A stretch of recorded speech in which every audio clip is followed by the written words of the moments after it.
Fala, meus queridos e minhas queridas, tudo bem? Tudo certinho com vocês? Como prometido, saideira não é só uma, não só duas, não só três, mas essa é a nossa só segunda por agora. Então, eu, Daniel, venho trazer para vocês mais uma hora da saideira, e eu não venho sozinho, obviamente. Venho com meus parceiros Vinícius. Fala, Vini, belezinha, tudo certo por aí?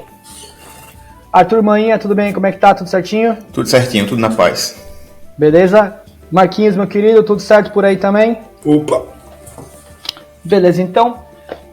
Bom, como todo mundo sabe, saideira é a hora que todo mundo conversa sobre tudo na mesa de bar. E nem toda conversa que a gente faz é uma conversa alegre, é uma conversa feliz. Muitas vezes é uma conversa que pode ser um pouco mais complexa.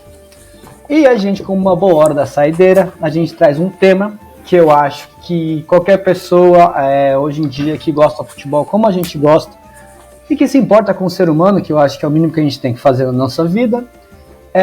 Vi um caso muito recente de um jogador do Palmeiras chamado Luiz, que sofreu racismo jogando pelo Palmeiras e que até aí já estava tudo muito ruim. Acho que todo mundo aqui concorda com isso. Só que o nosso querido presidente da Conmebol achou que podia piorar a situação, não é mesmo? E conseguiu piorar. Então, bom, Vini, você consegue soltar pra gente assim, um trechinho da barbaridade que foi dita pelo nosso querido presidente? Começa com a entrevista do Luiz ou vai direto pro presidente? Luiz ou o presidente? Pode ser primeiro com o Luiz para dar a sequência, né? Sequência dos Luiz, fatos, sequência dos erros. Foi o que a gente conversou há 4 minutos, né? E o bigode mudou, mas...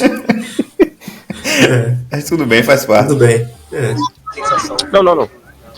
É sério isso? Vocês vão perguntar sobre o ato de racismo? Sério comigo? É sério? Até quando a gente vai passar isso? Até quando? Me fala, até quando a gente vai passar isso? O que fizeram comigo foi um crime, pô. Você não vai perguntar isso? Você vai perguntar sobre o jogo mesmo? A Conmebol vai fazer o que sobre isso?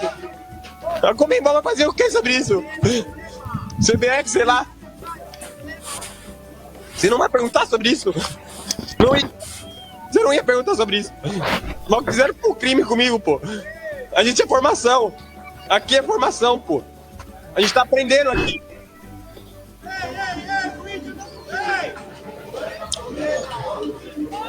Obrigado. É isso? É isso, hein? É isso. Bom, a gente pôde ver as palavras do Luiz do que aconteceu. E agora... Tô perdendo o apresentador E... Voltou. Vai. Não tem problema.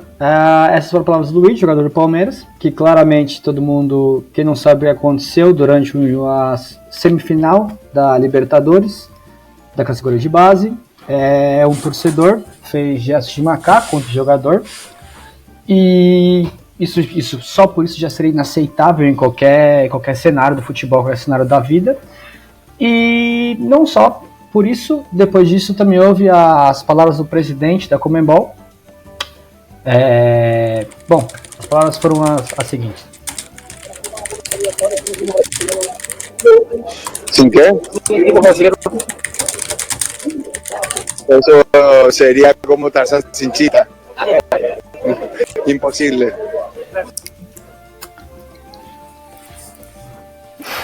Bom, acho que as imagens, as palavras falam por si só. E além disso, a retratação veio através de um post nas redes sociais, post lixo. Como sempre. E eu queria saber de todo mundo aqui que falasse um pouco sobre isso, porque eu acho que tenho certeza que ninguém aqui está de acordo com o que aconteceu. Eu acho que é inaceitável de qualquer maneira pensar sobre isso.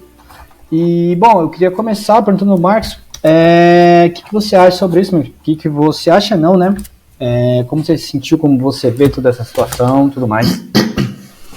É um problema que é muito difícil de resolver enquanto ele está sendo ignorado, né? Enquanto ele está sendo tratado como algo pequeno, como algo sem importância, quando as pessoas não são punidas individualmente pelos crimes que cometem, esse problema ele se perpetua, né? Porque a punição da Conmebol ao Cerro Porteño, que foi a equipe paraguaia que estava jogando contra o Palmeiras, no caso do Luigi aí, foi de, se não me engano, $50 mil. $50 mil. E uma obrigação de fazer uma campanhazinha mequetrefe em rede social sobre conscientização de racismo, assim. Algo ridículo realmente. E logo em seguida a gente tem essa frase do presidente da Conmebol, né? É algo assim que, para quem não está entendendo o que é que ele fez, ele comparou o Brasil inteiro a Cheetah, que é o macaco, a macaca, não lembro, que macaca, né? Que era amiga do Tarzan, aquele personagem que a gente conhece, de europeu branco que anda na selva com animais, batendo nos pretos. Batendo nos pretos, exatamente. São sempre os inimigos. Eu vi um cara comparando, fazendo, não, que o Tarzan, que a comparação que foi os brasileiros como o Tarzan, que mesmo na explicação ainda é errado. Mas não foi, né? Porque disse que era Tarzan sem Cheetah. Mas mesmo assim. Pois é. Mas outro... uma perspectiva assim, há anos atrás teve outro caso com o Cerro Porteño e eles multaram em 100 mil. Ou seja, ficou mais barato. A segunda vez você ganha desconto. E vai ter que entrar no estádio na próxima vez com a faixa de somos contra o racismo, que é a faixa clássica, né? Somos contra o racismo, é isso, a punição. A camiseta dos irmãos que brigam, né? A camiseta da amizade. Exatamente. É só isso. Vale lembrar que também durante a cerimônia da Conmebol, do sorteio lá, ele deu entrevista falando também que estamos fazendo tudo que podemos para combater o racismo, não sei o quê, e falou em português. E aí eu vi, acho que uma entrevista da Ana Thaís Matos na Sport TV, ela falando que, ele devia falar isso em espanhol, porque o racismo vem sempre do lado espanhol e não de quem tá no Brasil. O cara se esforçou para falar em português. Ele veio do Brasil também, né? Mas ali da Argentina sim. Vem bastante. Não, assim, no fato da Conmebol, na Libertadores, sempre vem de lá. No máximo assim, que vem do Brasil é a galera queimando o peso, né? Que aí já é outro. Mas aí tá liberado, né? Aí tá tudo bem. Agora, assim, a questão da Libertadores é que, caramba, obviamente eu vou falar uma generalização sem nenhum fundamento estatístico, né? Mas eu arrisco dizer que todos os jogos de equipes brasileiras contra outros times da América Latina existem casos de racismo. Todos, sem exceção. Eu apostaria também isso. Acho que no passado teve um cara que foi preso no time peruano, na arena também, que também o cara fez ofensas racistas com os torcedores, acho que um preparador físico do universitário. Pois é. Preso, Eu não sei se vocês lembram de um caso que faz bastante tempo, acho que fazem, uns anos atrás, não sei se chama do De Sábado contra o Grafite. Sim, lembro. Chamou o Edmond também. Então, eu acho que é uma coisa que está tão dentro da competição, tão dentro das pessoas que estão ouvindo essa competição, que, como o Vini falou, parece que está cada vez mais barato pagar essa multa.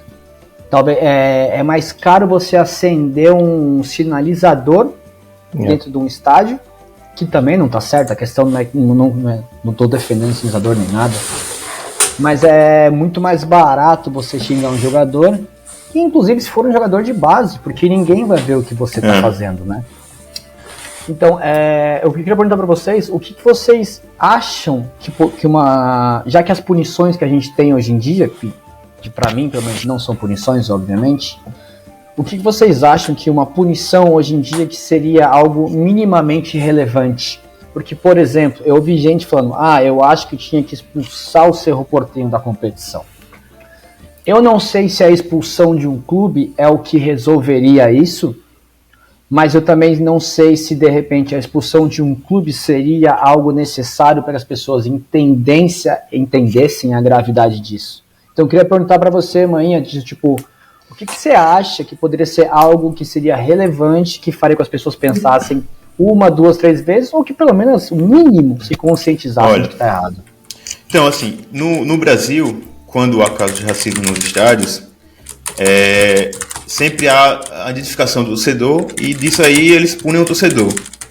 Só que na Libertadores não tem isso, a Conmebol não faz isso. Então eu acho que punir o clube é essencial para que os clubes comecem a identificar, tipo, ó, tem que... Fui expulso da competição por causa de um torcedor babaca, então vou atrás do cara, vou começar a punir os meus torcedores, e aí sim você volta a dar punição apenas pro cara que fez isso, né? Também não vai estar sempre penalizando o clube, porque também não tem como o clube controlar, sei lá, 50 mil babacas dentro do estádio, né? Fica meio difícil. Concordo. E assim, Marcos, acho que você falou alguma coisa, mas acho que você... Não, é porque eu tava mutado. Eu falei que o torcedor não é babaca, não, ele é criminoso. Também. Exatamente. E essa questão é exatamente o ponto que Arthur falou, de que a punição ao clube ela é importante para obrigar o clube a tomar medidas no sentido da identificação dos torcedores envolvidos. Não tem nada a ver com racismo, mas tem a ver com identificação. Por exemplo, o esporte hoje tem uma quantidade absurda de câmeras dentro do estádio por conta de problemas de briga de torcida. E aí, porque foi uma das medidas que o Ministério Público obrigou o esporte a tomar para reabrir o estádio ao público, para facilitar a identificação. No estádio, hoje, na Ilha do Retiro, você só entra com biometria facial. E tem câmera em todo canto. Ou seja, você não precisa nem estar com seu ingresso na mão. Você comprou, está lá registrado no sistema, você bota a sua cara lá e entra no estádio. E aí, obviamente, a gente pode entrar naquela discussão de proteção de dados e para que essas coisas vão ser usadas, mas não é o ponto daqui. Mas, enfim, existem mecanismos que permitem essa identificação. Então, se o clube não implementa, é porque ele não quer. Se ele não quer, tem que ser punido. Eu acho assim, a punição nunca uma medida será o suficiente. Nunca. Mas tem que partir de algum lado. O Ministério dos Esportes está pressionando porque os clubes que não tomarem medidas contra o racismo não receberão verbas do federal. Isso é um. A criminalização do CPF, do indivíduo. Perfeito. Polícia, clube, quem gerencia o estádio, a confederação, né, a CBF, Conmebol e etc. Todo mundo tem que fazer alguma medida e ser responsável. Um exemplo que é claro e que funciona é tacar a garrafinha no gramado. Tacou garrafinha, foi fulano. Meu amigo, não tem 15 pessoas apontando, foi esse aqui, pra não ter risco do clube ser punido.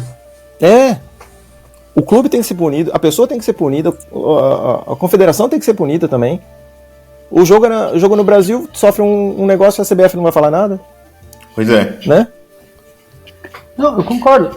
Só que eu concordo com todas as punições, eu acho que elas são... Desculpa, eu me empolguei. Não, imagina, que é isso. O tema é quente. Como a gente estava discutindo, acho que as punições elas são muito válidas para torcedores que causam que fazem isso, né, que deixam de ser torcedores e viram criminosos. Eu considero criminosa a afirmação do nosso presidente da Conmebol. E eu queria saber de vocês, se vocês acham que uma punição colocada a uma autoridade do esporte se serviria como exemplo, ou se vocês acham que não? Como vocês enxergam essa coisa? Olha, eu acho que seria muito útil, seria necessário punir, mas também aí acho que já estamos exigindo demais de um esquema político que protege sempre quem está no topo, né? Que aí vai ter que vir da FIFA essa punição. E aí é que não vai rolar nunca mesmo, nem tão cedo isso. Mas é que eu tenho outro ponto, velho. Política é oportunidade. Também. Esse negócio de chamar o político de oportunista é um erro. É oportunidade. Você vê a oportunidade, vai. A FIFA não tem a oportunidade de falar assim, a gente é contra o racismo. Mas também, dependendo da sua posição política, você pode sempre usar da carta de arrependimento aí, no pedido de desculpas e tal. Sempre pode usar dessa carta na manga aí. Mas aí tem outro ponto aí, né? É que assim, óbvio que a gente sabe que foi uma fala de teor racista inquestionável, mas ele também não disse preto é uma merda, preto vale menos do que branco. Ele não falou nada disso. Ele não xingou ninguém, entendeu? Então você também tem que ter um certo cuidado. Não deixa de ser um absurdo, mas eu não sei se eu acho que foi crime, entendeu? Eu acho que foi extremamente idiota, extremamente mal colocado.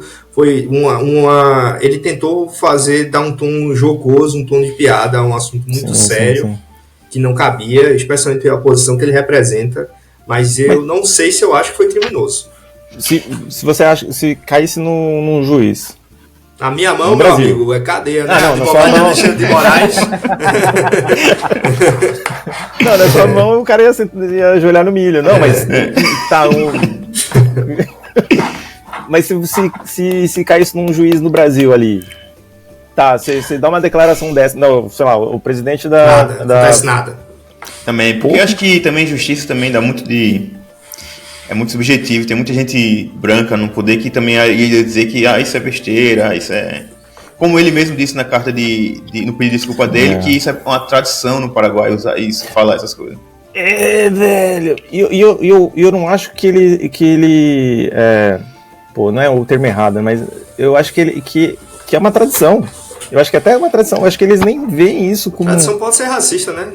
Vamos lembrar. Tem vários aqui na Holanda. Um abraço aí. É isso que eu ia falar. Um abraço pra galera do Papai Noel, né? Que gosta mais. Então, eu acho que vocês estão certos. Eu acho que é muito difícil você enquadrar ele num crime sem provas. Eu acho que ele entra mais num julgamento popular da parada. Mas eu também acho que a gente também deveria, talvez, ressaltar não só o contra, mas o a favor de personalidades e autoridades na história que fizeram, ou que tentaram, pelo menos, ajudar durante esse período. E conversando antes do podcast, todo mundo, a gente trouxe pautas e tudo mais. E conversando com o Marcos, a gente entrou num tema de... personalidades ou pessoas que durante o momento que elas tiveram um ápice, ou que elas tiveram uma importância maior, elas tiveram uma importância nessa luta contra. E ele me trouxe, ele falou, Dani, eu acho que o Pelé poderia ser um exemplo e tudo mais, e eu questionei ele por não saber, e eu queria que o Marcos explicasse um pouco mais de como o nosso querido Pelé, que hoje não está mais com a gente, de como que ele foi importante durante esse ápice dele nessa luta contra. Então, Marcos, você pode contar um pouquinho pra gente? Claro, isso aí é um discurso, Dani, que eu reproduzi também por muito tempo, que é o de que Pelé nunca se preocupou com a causa antirracista, ou que Pelé nunca ligou para isso. Isso é uma parada que é o que a gente vê na grande mídia, né? Mas assim, se você com 3 segundos de dedicação, você consegue encontrar coisas que o Pelé fez. E antes de entrar nesse ponto, só fazer uma referência a Russo Passapusso, cantor do Baiana System, que ele num podcast, Papo de Segunda, do GNT, ele não recomendo necessariamente podcast não, mas eu gosto muito de Russo Passapusso. E ele nesse podcast ele fala sobre a expectativa da sociedade sobre o homem negro, no sentido de que o homem negro ele precisa ser sempre perfeito para não ser criticado, ele precisa sempre fazer mais do que os outros para ser admirado. É esse peso que se carrega, que obviamente estou reproduzindo a fala dele, que é negro, sobre isso, né? E eu acho que essa crítica sobre o Pelé, ela vem um pouco desse ponto também, de que se espera que ele se esperava que ele mudasse o mundo, que ele fosse um grande ativista, que ele lutasse absurdamente pela causa da forma que se espera que ele lute, e não da forma que ele quer. Então acho que tem muito a ver com isso também. E o ponto, um pouco sobre o que o Pelé fez, ele foi primeiro que na década de 80 e 84, ele apoiou ativamente o movimento das diretas já. Uma frase que ele disse, aí a capa da revista Placar, com Pelé vestindo a camiseta do movimento diretas já, uma frase que ele disse foi... só um instante, deixa eu encontrar aqui. Não vou saber encontrar a frase aqui onde eu tenho nas minhas anotações, mas é que ele falava justamente do orgulho dele de ter feito parte desse movimento, de poder ter contribuído para um Brasil melhor nessa época. E eu arrisco dizer que poucas pessoas viram essa capa da nossa geração. Eu nunca tinha visto antes de pesquisar. Não sei se vocês já tinham visto. Só para registrar, eu não era vivo, tá? Isso é uma dúvida que a gente... Essa não posso perguntar. Essa capa é de 1984, mas alguém de vocês já tinha visto essa capa? Não. Eu nunca tinha ouvido falar, né, no movimento paranaense. Eu acho que todos nós, assim, direta já, pelo menos eu que sou de São Paulo, foi muito, sei lá, democracia corintiana e coisas nesse sentido e tudo mais. Eu não sei, fugindo um pouco desse lado, não fugindo, mas um pouco, eu acho que a direta já, eu acho que é um movimento que vale, a democracia corintiana como um todo, eu acho que é um movimento que ele vale a pena.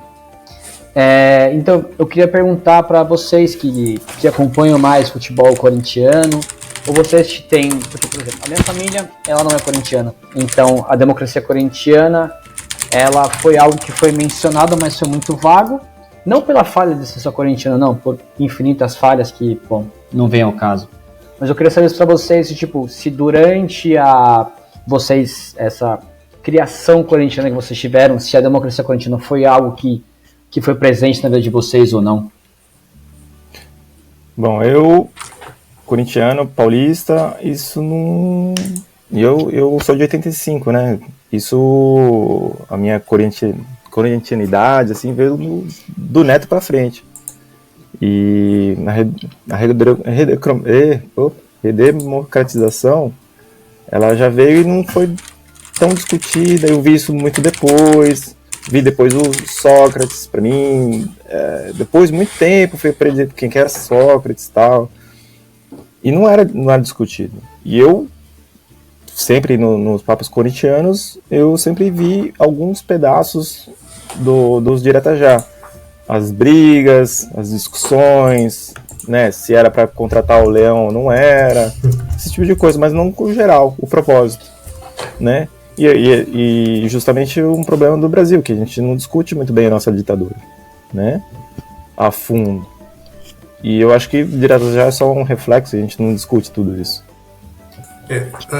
Antes de eu queria ler uma frase de Pelé, antes da gente voltar para o Direta Já.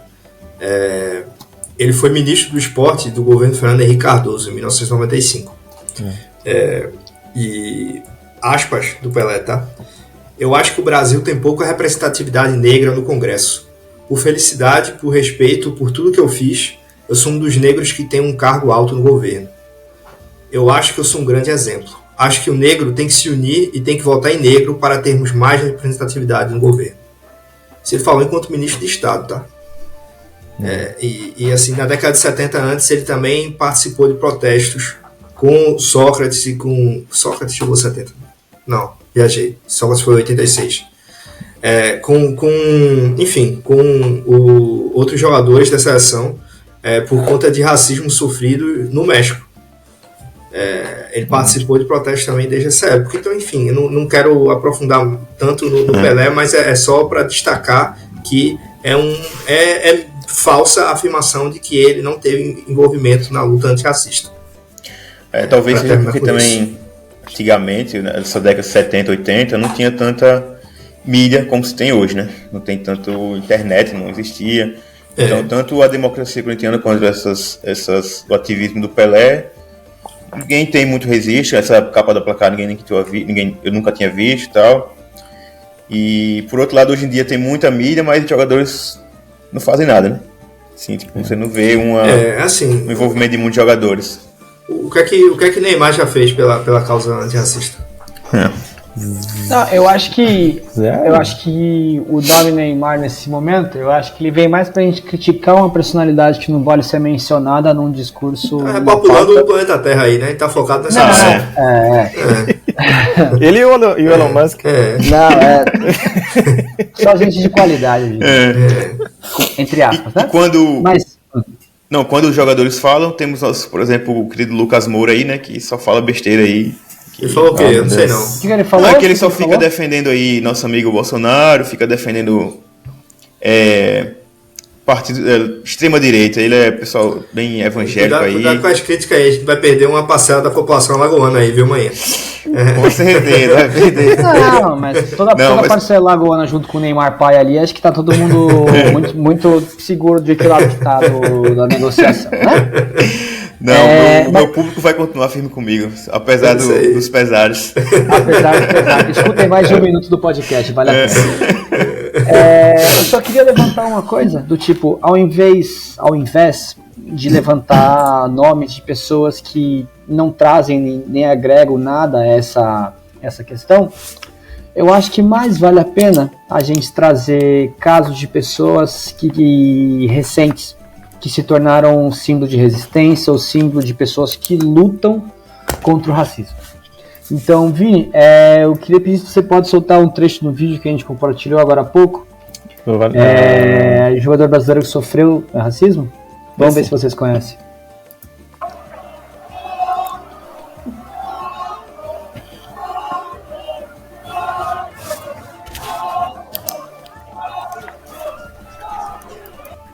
Bom, para quem não sabe, monkey, traduzindo em português, quer dizer macaco. Mono em espanhol, monkey em inglês.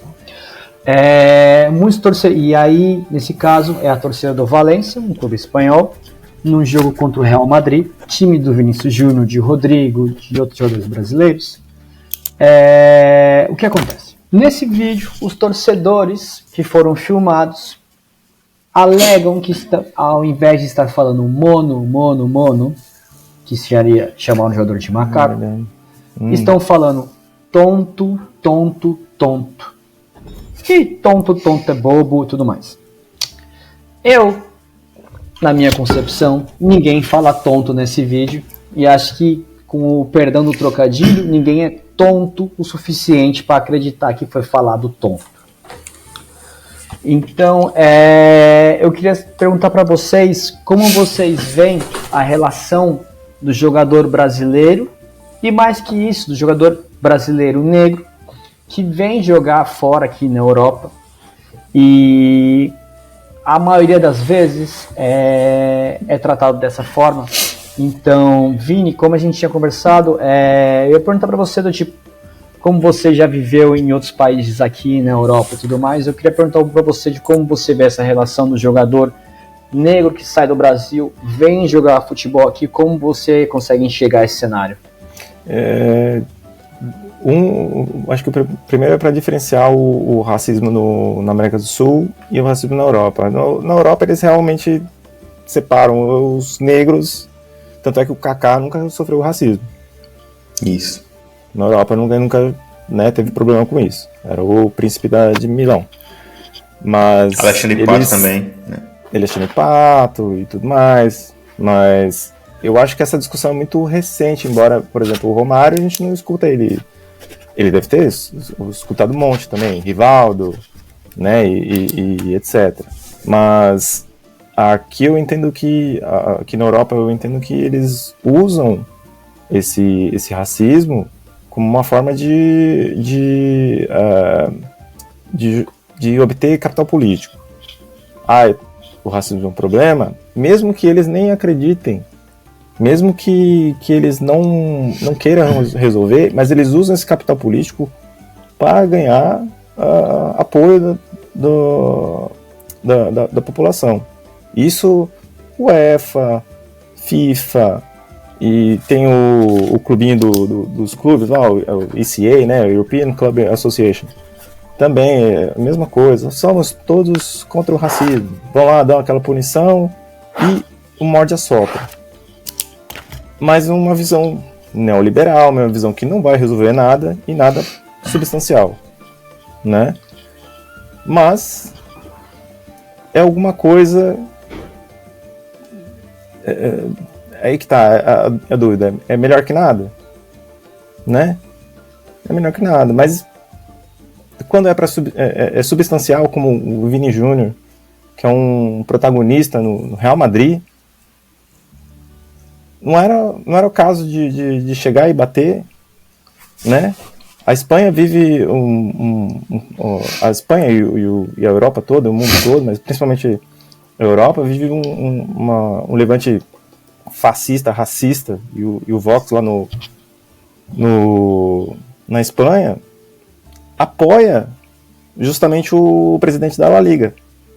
Ele não vai salvar o Vini Júnior, não vai falar nada sobre o Vini Júnior, né? Caberia uma punição de quem? Não era a FIFA, a UEFA para pressionar? E não pressiona, né? Não, eles entram nesse ciclo de impunição. E eu queria perguntar para o Marcos, por exemplo, na Premier League, eles têm aquele caso de, antes de todo jogo, eles ajoelham e levantam e fazem todo um protesto. E muitos jogadores se mostraram contra, porque quando você torna um protesto protocolar, ele deixa de perder a conotação de protesto e ele entra num processo do tipo, a bola só pode rolar, a bola tem que estar parada para você bater no escanteio.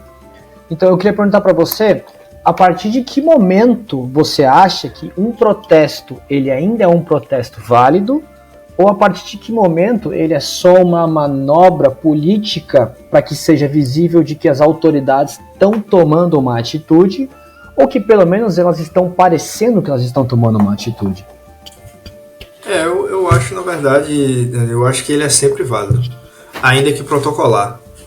Porque mesmo que ele seja protocolar, mesmo que os jogadores não acreditem naquilo ou façam aquilo meio que de forma automática, você é obrigado a lembrar daquilo, a pensar naquilo por um segundo que seja, antes de todas as partidas. Então eu vejo muito mais nesse sentido de realmente obrigar a reflexão. Ainda que ela não exista, ou ainda que seja por 3 segundos, mas assim, esse caso do Vinícius Júnior é um absurdo, pô. A gente pensa que porque o cara é multimilionário, porque ele é protagonista do Real Madrid, campeão da Champions, campeão de tudo, ele não vai passar por isso, mas ele passa da mesma forma, e ele sofre da mesma forma. E os caras penduraram um boneco com a cara dele enforcado numa ponte antes do jogo. Os caras xingam o jogo todo. E os jogadores provocam ele o jogo todo também. E se espera que ele não perca a calma, que ele continue performando no mais alto nível, que ele não responda. Então, assim, é isso. Aí, Madrid odia a Real. E o boneco dele pendurado ali, pô, a camisa dele. É um absurdo, pô. Isso é tratado como algo de jogo. É que parece que se isola o futebol da sociedade. Como se dentro do espaço do futebol fosse permitido qualquer atrocidade. Não, porque não é só futebol, pô. É só futebol, não é a sociedade. Então acho que o problema tem muito a ver com isso também. E essa questão que você levantou, Dani, sobre na Premier League deles ajoelharem e tal, eu acho que isso começou quando teve a questão do George Floyd lá nos Estados Unidos, que deu o boom do Black Lives Matter. Então foi mais um oportunismo, na minha visão, do que querer mudar alguma coisa mesmo. Foi mais tipo, já que tá em alta, vamos lá fazer também e tal. E sobre a Espanha também, acho que tem uma entrevista do Guardiola, que foi acho que foi quando o Vini Júnior sofreu o preconceito contra o Valência, em uma das várias vezes lá. E o Guardiola falou, na Espanha é complicado, tem racismo até entre nós mesmos, que é tipo o castelhano, Catalunha, País Basco e a Galícia, que a galera não se gosta. Então, tipo assim, o racismo na Europa também é contra eles mesmos. Tipo assim, é bem complicado aqui.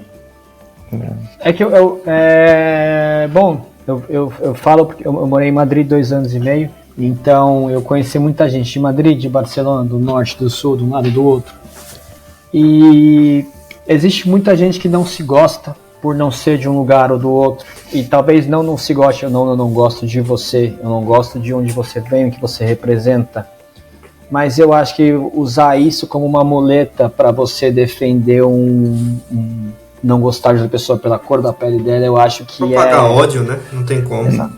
É só uma desculpa, é só uma coisa, mas eu também odeio outra pessoa, então se eu odeio fulano, eu posso odiar ciclano e tá tudo bem. Pra mim, o que é mais preocupante é justamente a naturalização do ódio, entendeu?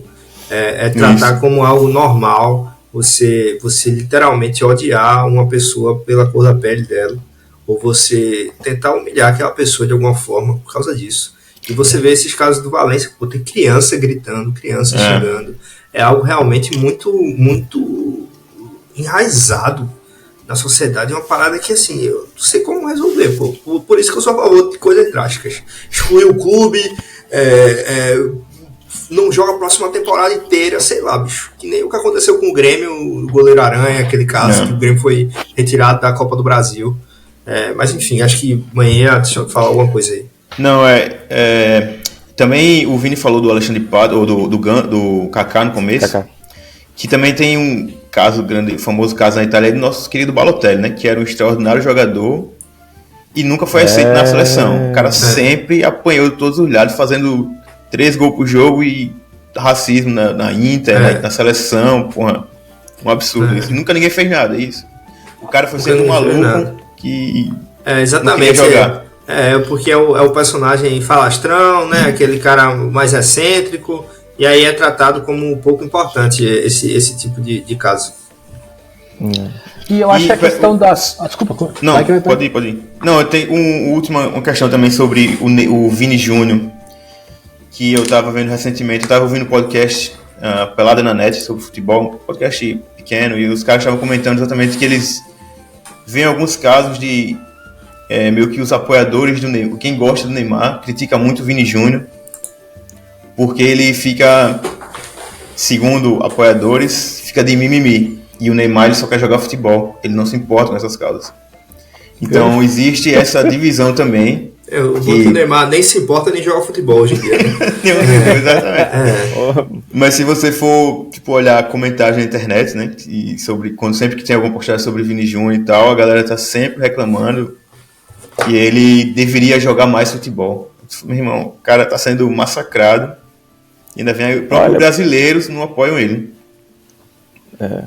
Mas favorecendo o pessoal que defende o Vini Júnior, eu escutei que o Neymar tem mais horas jogando Counter-Strike do que no campo. Com certeza tem mais horas de CS do que jogos no Al Hilal lá, né? Mas ele é pro player, pô. No CS ele se garante, tá? Não garanto, não. Você preferia Neymar no seu Free Fire ou no seu time no Brasileirão? Fica aí o questionamento, né? Mas assim, eu acho que a gente fala muito da questão do europeu contra o negro, contra o sul-americano, mas a gente teve um exemplo, posso estar errado, mas acho que não, na final da Copa do Mundo da Argentina, o meio de campo do Chelsea, o Enzo Fernandes, estava fazendo uma live direto do ônibus da Argentina, enquanto durante eles faziam um cântico, não sei se a palavra é essa, peço desculpas, em que ele mencionava palavras contra os jogadores da França, por diferentes razões. Então eu acho que a grande questão eu acho que o ódio ele não vem só de um lado, eu acho que o ódio vem dos dois lados. Então acho que a gente tem que tomar cuidado quando mencionar que um lado odeia o outro, porque acho que não é um lado muito específico, não é europeu contra o sul-americano, é um lado muito mais claro, se eu me posso explicar dessa maneira, contra o outro. Eu vou fazer um parênteses aí para discordar um pouco do nosso apresentador aí, viu? Por favor. Eu acho que os lados são muito claros e acho que tem um lado certo e um errado aí, tá? Exato. A questão não é, o que eu não quero colocar aqui é o europeu contra o sul-americano. Eu acho que existe o lado certo e o lado errado. Não, a questão é que... O que aconteceu foi o lado certo e o lado errado. Claro. O lado errado foi o sul-americano contra o europeu. Entendeu? Essa é a minha questão. Mas são dois pontos aí. O primeiro é que o sul-americano, que no caso o Enzo Fernandes, que age dessa forma, eu te garanto que ele se vê muito mais próximo do europeu do que de sul-americano. E contra quem ele fez, ele não vê aquela pessoa como europeia, ele vê aquela pessoa como africana. Isso. Então, são essas duas nuances aí que eu só queria fazer, de que, apesar de ter vindo oficialmente de um europeu contra de um sul-americano contra um europeu, as percepções da situação não são exatamente isso. Ele se aproveitou de um discurso feito dentro da França. Exatamente. Que é o discurso dele em 98, muito antes de 98, que se criticava a quantidade de negros na seleção, como se eles não fossem franceses de verdade por serem filhos de imigrantes. Tem um documentário no Netflix, se perdeu pelo meu francês, né, caso eu erre, Le Blues, que é... Le Bleu, que acompanha a seleção francesa de 96 até 2016. Muito bom documentário. Excelente documentário, a gente pode botar na descrição depois aí, ou no Spotify, nos stories do Instagram, mas enfim, tem uma entrevista do Vieira, que ele fala lá, e ele fala, tipo assim, quando a França ganha, se referindo a 98, todo mundo é irmão, vamos fazer festa, mas quando a França perde, a culpa é sempre dos pretos e dos descendência árabe, né? Pessoal, tipo argelino, no caso o Zidane, que é argelino. Então tem essa divisão na França, quando ganha todo mundo é amigo, quando perde, pau nas minorias. Né? Não, claro, concordo, inclusive todo mundo, eu não vi, e bota na descrição para eu ver depois, que preciso ver. Mas eu queria perguntar para você, Manha, trazer um pouco para nossa realidade holandesa, como você enxerga tudo isso que acontece aqui também em relação ao preconceito e racismo que acontece aqui? Se você tem alguma outra pauta, algum outro lado que você enxergou recentemente? Então, eu até pesquisei para saber casos de racismo contra jogadores pretos, porque a Holanda também, assim como a França, tem muitos jogadores pretos, de Suriname e das Ilhas Caribenhas que a Holanda tem, mas eu não achei nada na internet. Talvez se eu tivesse holandês pudesse achar alguma coisa. Mas enfim, também talvez isso não quer dizer que não tenha racismo aqui. Talvez só não seja falado sobre o tema. Mas uma coisa que tem em Amsterdã é a questão do antissemitismo, porque o Ajax é um clube de Amsterdã e ele tinha um estádio dele, ficava na região oeste de Amsterdã. E na região oeste também ficava o quarteirão judeu, o bairro judeu daqui da cidade, que hoje em dia ainda tem alguns museus lá, referente à história judaica, que a comunidade judaica era muito grande aqui antes da Segunda Guerra, porque o pessoal fugiu da Inquisição Espanhola e veio para cá. Então fugiu de Espanha e Portugal, da região ibérica, veio para cá, foi aceito aqui. Então eles tinham uma comunidade grande e eles iam muito para os jogos, como era próximo do estádio, eles sempre iam para o estádio do Ajax, né? Eles vieram torcedores do Ajax. Apesar do clube não fazer muita associação a um grupo específico de torcedores, a judeus, tipo, o clube não se declara como judeu, mas ele é conhecido por ter essa ligação, porque os torcedores sempre iam lá. E aí, o que acontece? Exatamente provavelmente durante a Segunda Guerra e essa década porque o antissemitismo também não vale lembrar que não era só na Alemanha. Inclusive eu já vi eu sempre vou muito em museu de Segunda Guerra e acho que no museu que eu estava em Paris, eles falavam que muitos alemães muitas pessoas fugiram da França para outros lugares, porque o antissemitismo na França também era muito pesado, na década de 30. E então no Ajax, os rivais do Ajax cantavam uma música para ironizar os judeus. Eles tinham esse antissemitismo dos rivais, então o pessoal do Feyenoord, que é o segundo maior time daqui, eles vinham e que cantavam as músicas, se você não pular, você é judeu e tal. Então, tipo, tinha questões como essa de antissemitismo, mas entre os torcedores. Assim, não achei registro de ofendendo jogadores em específico e tal. Não, claro. E eu acho que todos nós que moramos aqui passamos por um episódio. Passamos não, né? Vimos um episódio que eu acho que você também pode falar um pouquinho mais, Manha, dessa sua camiseta, de um jogo muito específico que aconteceu aqui, em que houve uma proteção da polícia contra uma equipe e que as demais pessoas passaram. Não sei se você pode contar um pouquinho melhor pra gente. A questão do Maccabi Haifa, não é isso? Uhum. Então, teve a Liga Europa, sempre vem esses times mais, digamos, segunda prateleira, terceira prateleira da Europa. E tem times de Israel que disputam a Liga Europa. E teve um jogo contra o Ajax. Eu acho que essa mesma torcida, o Maccabi Haifa, eles já tinham ido para um jogo em Atenas e tinham feito uma baderna lá também, uma briga. Sim. E vieram para cá e, tipo, a polícia não considerou um jogo de alto risco. Eu sou, tipo, sócio do Ajax, recebi até essa revistinha aqui de 125 anos do Ajax. Geralmente, quando é jogo de Liga Europa, eles classificam jogos de alto risco ou não. Então, contra a Lazio foi um jogo de alto risco, não pôde ter torcida. Contra o Besiktas também, da Turquia, foi jogo de alto risco, teve torcida adversária, mas teve muito policiamento. Mas contra o Maccabi Haifa foi tipo, de boa, pode vir aí. Então os caras vieram e beberam, fizeram uma baderna. Acho que o Marcos mencionou no episódio passado, tipo, mencionamos no episódio passado, quebraram várias coisas em Amsterdã, acho que agrediram taxistas de origem muçulmana e que não tinham, talvez não sejam nem palestinos nem nada. De origem árabe, né? De origem árabe. Exato, de origem árabe, exato. E talvez até sejam holandês, muito provavelmente, porque tem a comunidade aqui. Sim, sim. Então, rolou isso, e aí, obviamente, as pessoas se revoltaram aqui, que a comunidade árabe aqui é muito grande, e meio que foram revidar, que é, infelizmente, violência gera violência, em certos casos. E a galera foi atrás, acho que tem vídeo jogando os malucos nos canais, e foi uma noite meio tensa aqui. E no fim das contas, a prefeitura e os jornais só classificaram a revolta como um antissemitismo, sendo que acho que até o Netanyahu mandou um avião para trazer as pessoas de volta, fretou uma parte assim, então foi tipo, teve até um envolvimento político muito alto. Pessoas do meu trabalho ficaram dizendo que essa prefeita aí não fez nada, tentaram culpar a prefeitura e reclamando. Eu falei, então acontece, né?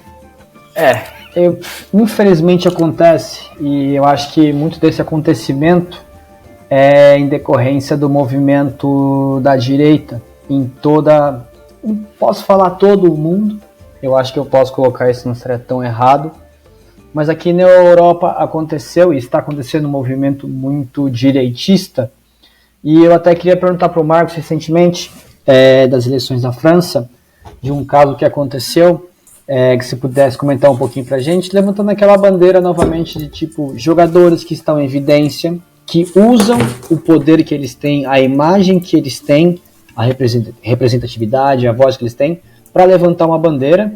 Então, Márcio, se pudesse contar um pouquinho pra gente.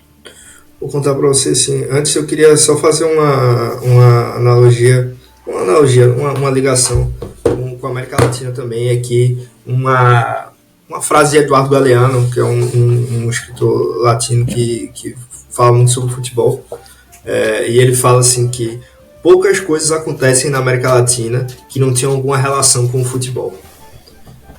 Então é mais no sentido da gente reconhecer a força motora dentro da sociedade que é o futebol.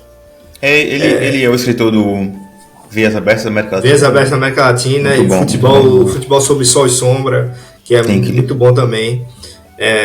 Mas enfim. E também serve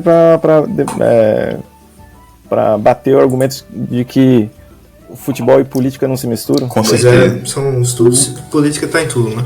Mas essa questão da direita na França é que no primeiro turno das eleições na França, o partido Assembleia Nacional da Marine Le Pen, ele foi o que teve mais votos, né? E vários jogadores de segunda, terceira, quarta geração de famílias imigrantes na França, que são franceses, tá? Não vamos nunca questionar isso. Eles clamaram para que a população votasse, né?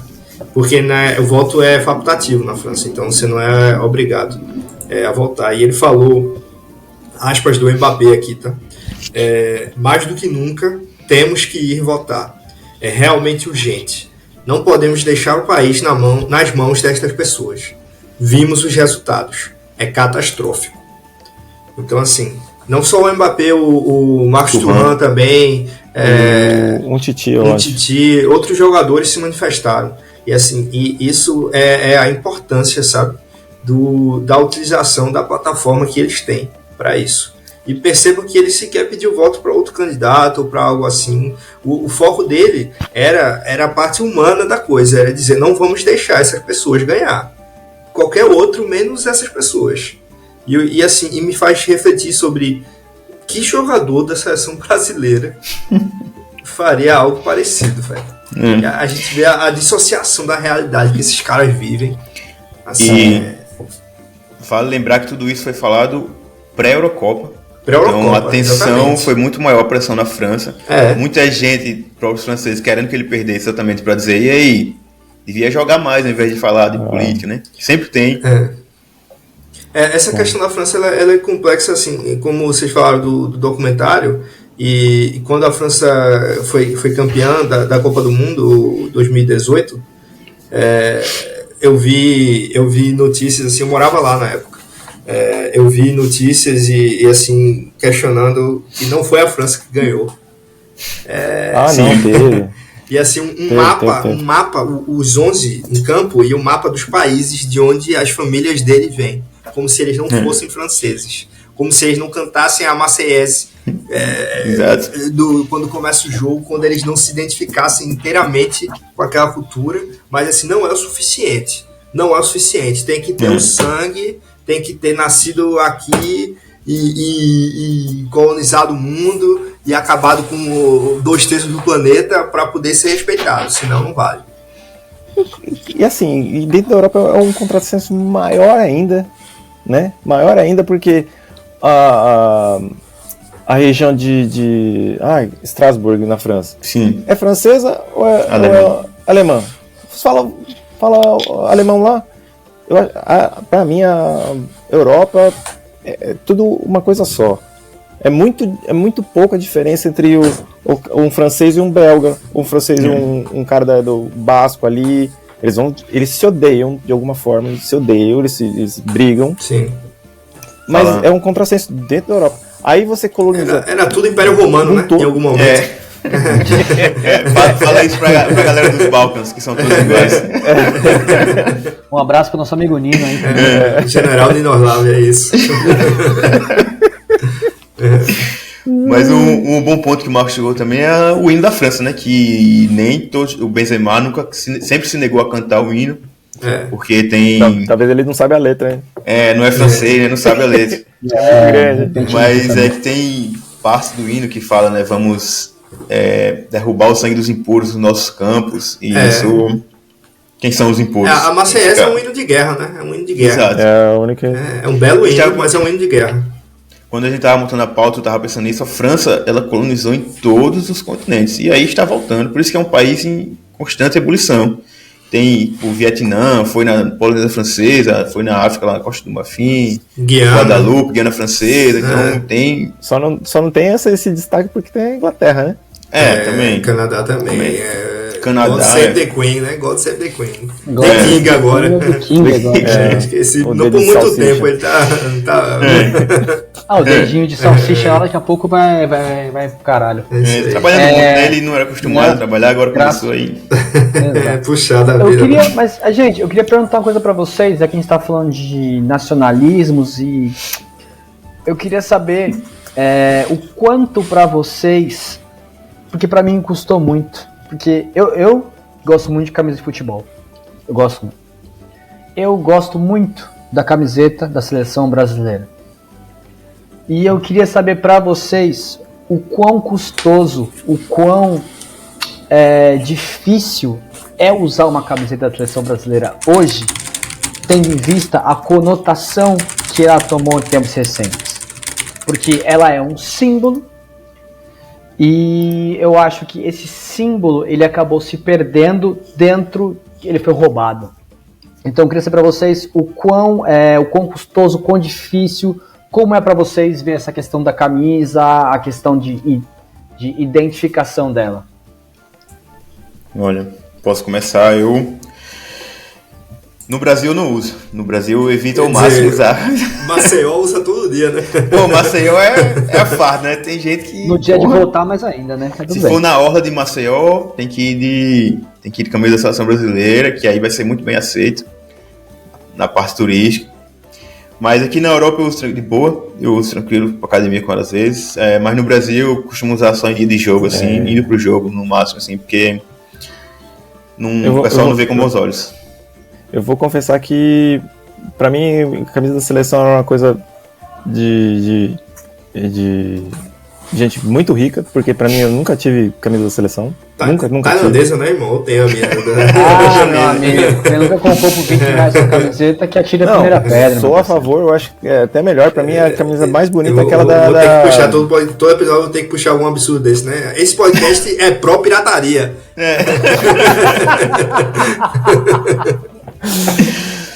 Mas e eu moro fora do Brasil desde 2012. Então o quiprocó da política e da camisa da seleção eu não peguei.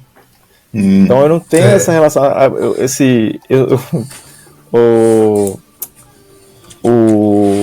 A treta de WhatsApp e tal, eu fui convocado para o grupo de WhatsApp da família, durei, eu acho que uma semana e saí, né?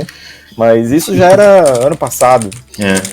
Então você perdeu a melhor parte, que foi eleições de 2018. Eleição de 2018, eu fui votar. Meu amigo, era dia de jogo?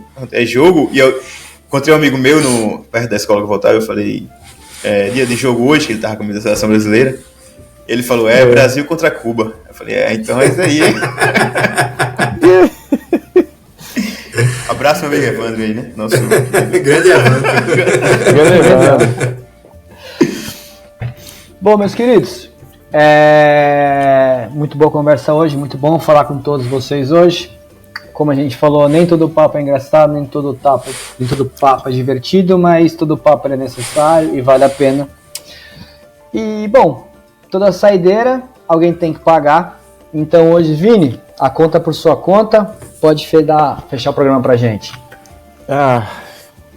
Pior que eu não separei, acredita? Olha aí. Não separei, mas eu vou falar. A Leila Pereira. Falaram que a Leila Pereira não tem nada a ver com a briga do racismo, que é nada. Que ela mencionou a CONCACAF para lucrar mais, para procurar outro mercado e lucrar mais, que já não cabe mais na Conmebol e etc. O que pra mim é um absurdo. Você, como o Leilo Pereira, você vai fazer o quê? Você vai fazer o quê? Você vai falar, não, meu jogador tá se ferrando ali, eu não vou fazer nada? Né? Acho que foi uma fala válida, né? Foi uma fala importante. Eu não acho que a fala tem nenhum fundo de realidade ou de vontade real de acontecer, mas eu acho que provoca uma discussão importante. Mas sempre vai ter. De falar que é melhor ir pra CONCACAF, talvez. Sim. Eu falaria um negócio desse também. Mas sempre vai ter gente que vai dizer que o que você está fazendo é uma jogada política. Você não quer ficar... Ainda mais esse... Claro. Palmeiras desenvolve muito dinheiro aí. Nosso Palmeiras, graças a Deus, já está bem de finanças. Mas a gente não precisa fazer o certo e ainda exigir boas intenções, não, né? Vamos só fazer o certo, já tá bom. Bom, se cada um fizer o seu certo, cada um fizer o seu papel direitinho, acho que tudo vai dar certo. Pelo menos deveria. Rapaziada, conta fechada, conta paga. Vamos fechar por hoje. Próxima semana, próximo programa, próxima ida, próxima saideira. Agradeço a todos que estão com a gente. Manhã, algum comentário final? Um adendozinho. Queria agradecer a todo mundo também que deu feedback aí, né, do primeiro episódio. Críticas são sempre bem-vindas aí, sugestões de melhorias, então... Especialmente os amigos de Arthur, continuem comentando aí no YouTube em tudo, que a gente gosta bastante do feedback de vocês. E quem não gostou do podcast só precisa de um Jeep e um soldado, tá? Ou então você pode ir para os Estados Unidos.